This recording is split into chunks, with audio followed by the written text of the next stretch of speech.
Today we're going to be exploring aquaponics for the garden.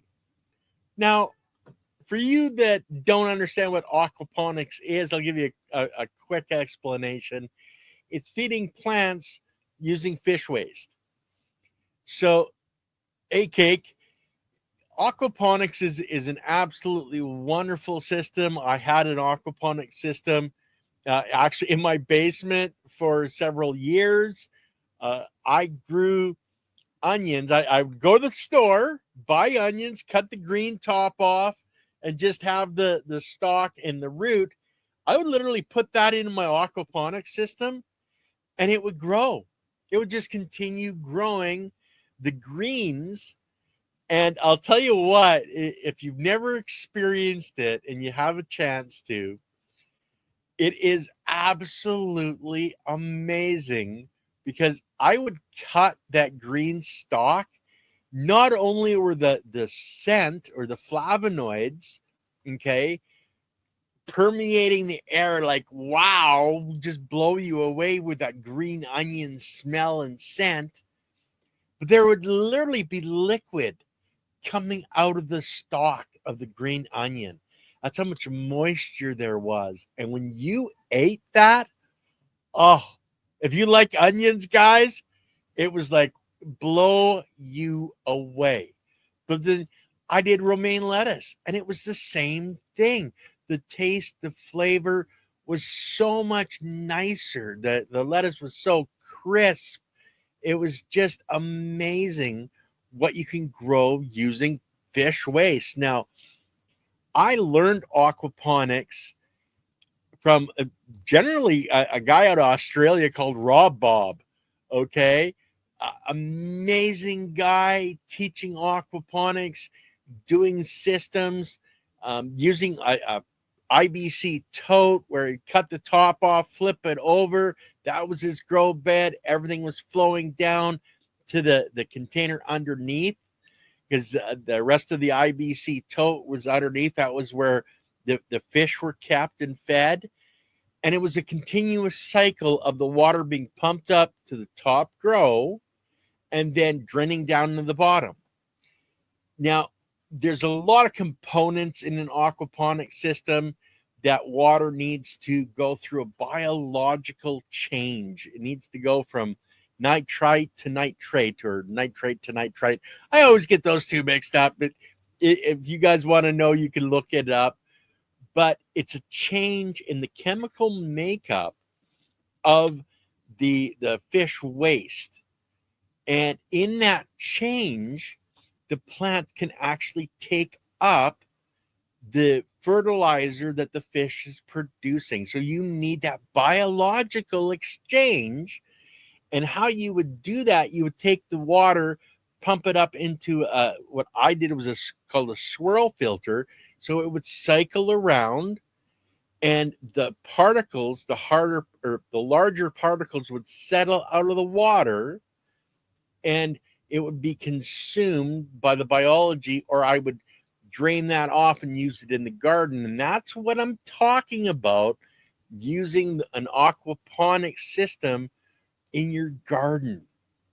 Now, this past Monday, we had a wonderful guy on, Josh, and he has done it to an extreme because he's using the Leighton Morrison Horizontal Soil System in conjunction with an aquaponic system to a certain extent. He's built his own stream in the grow bed. He waters his grow bed using capillary action, or it's soaking in, sucking up the moisture from his stream into the grow bed to keep everything moist. Now, the life that exists in that water and in the on the edges of a stream or a lake, you know, it's amazing to go out and you can, yeah, Yellow Skunk Farms, thank you, Lily. um it's amazing the life that you will find.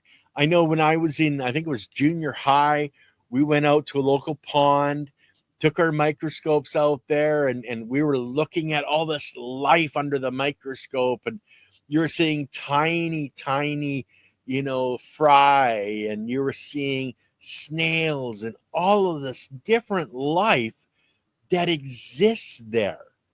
Now, I'm going to bring up something, guys, and I think you guys are going to like it. Let me just go entire screen over here, like this.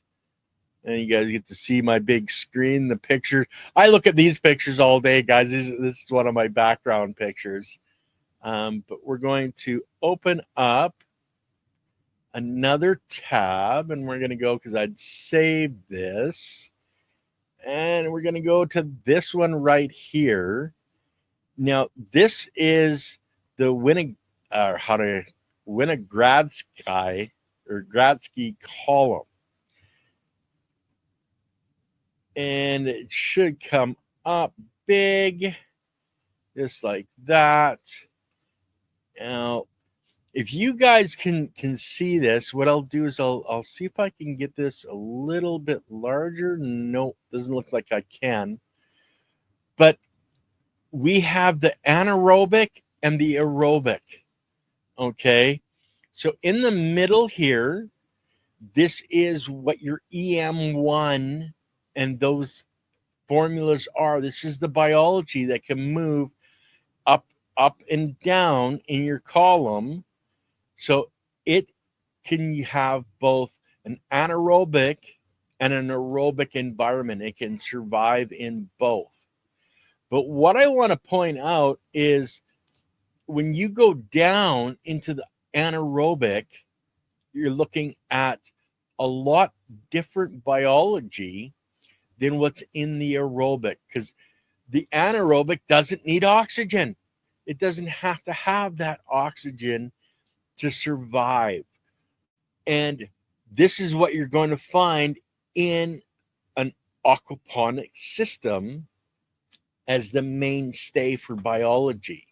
That's why, if you have a creek or a pond on your property that you know is clean, that isn't full of chemicals, and you use that water in your garden, you're much better off having that water, because it's got a different amount of biology or different type of biology that needs to be in our soil systems, which unfortunately the way we've been growing crops has been eliminated.